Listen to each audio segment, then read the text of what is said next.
Labas. Ang tagal na pala. Kasi mahanap yung zipper. Attention na sa zipper. Isang magandang hapon sa inyo, mga kapatid, kapamilya at kapuso.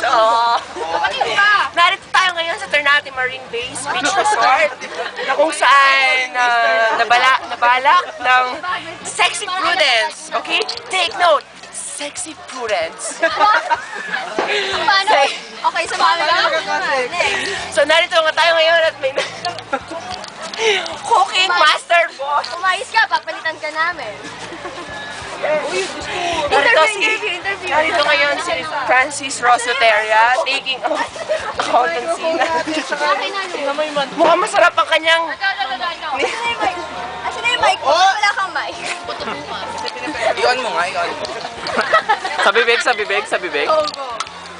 Okay. mukhang masarap ang kanyang nilutong chicken. So, interview mo naman. Sa mana yung niluto? Hirapan ka bang magluto, Francis? Snap lang, snap. Wala siyang oras para sa'yo. Mukhang nakikita nating walang oras. Moving on. Okay lang. Okay naman. Priorities, okay na naman. No problem. Tikman mo ako, no? Pwedeng alis naman Sige, dyan. tikim tayo ng isang manok. Pero baka... Isang buong manok. Ay, sorry, mali ako. Chicken ka rin dito. Either nilak mo kaya Ay, nakalak ba to? Okay, wait lang. Yung medyo nakaiwalay na para hindi mapanis. Ito. Pwede magmaingay. Oh my gosh, mainit siya. Hindi, bagong luto eh. Ay! Nagulat ako kinain niya lahat. Akala ko hatiin niya ng konti. Kamusta naman? Yum. Ang eyelashes natin. Waterproof ba yan? In fairness. Yum. Parang hindi ko tinsing yung yum. Yum na yum. Sa white shot, tumitigil sila. Taste test. Ayan. White shot. Kaya nga sinasabi sa'yo magdala ka. Pero napapala na wala na. So, interview mo si BP. BP, ano masasabi mo sa natikman mong ano? Sorry, Kumakain pa namin ng sorry. Mukhang naging successful naman ang pagluluto ng Kasi abir ka mo sa'yo. ng manok. Successful ba yung gawin?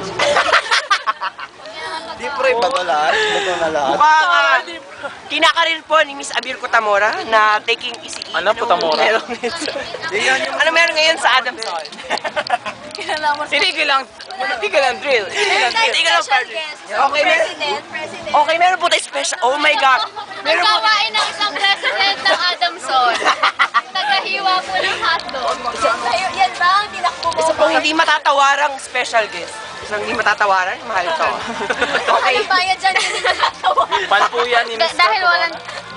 Fan po siya ni Gloria. Gloria. Mahal naman niya si Gloria hanggang ngayon. So, kamusta naman ang paghiwa ng hotdog ng maliliit? Mr. President? Mr. President? Mahirap po ba maging Tinatawag ko yung mga officers ko. Kanya ako dito. Tama. Kaya So, constituent. ito, si Karen na nakatulala. Anong titignan natin? Wala po. Sorry na. Okay, so, actually hanggang ngayon, checking our Bastos lang, time. bastos lang. Ito yung ano. Nag-shoot kami, diba? Ano ba yan? Nagka-time check tayo ng it's 3:20 at wala pang isa sa amin ang punta sa swimming beach. Punta ka ng beach, i-picture nila. Nahiya ako pumunta sa beach. May Brush, pang... pang blush on. Ay, wala. Nagkahanap kasi ng makeup Pwedeng kanina itatlo. Pero medyo konti lang. Sorry. Okay, kailangan natin makita ang beach. Ito ang beach. Ito ang beach. Yan. So, white So, shot. nakita natin. Tapos kay Adrian. Nandun ang Noah's Ark. Nandun ang Noah's Ark. Charing. Wait, ano sasabihin ko? Naiyan ako. Mag-tour ka sa beach. Eh, grabe. Ayoko na lumayo. Sama mo lang namin. Oo nga. Sige, ano ba sasabihin ko? Okay, isang magandang pagkakataon to para sa atin na mag-rest bago pa man din mag-start ang classes. Sa June 4, okay? Eh, diba sa June 4, malamang iba ay matagal. Okay. Actually, pangarap ko din to, maging newscaster. Okay, so hanggang dito na lang muna tayo till our next Yung creative side. program. Parang this is Adrian. Okay, this is Adrian Manalo. ako man ay dark skin, maputi at kumpleto naman ang aking ngipin, okay? Maraming salamat!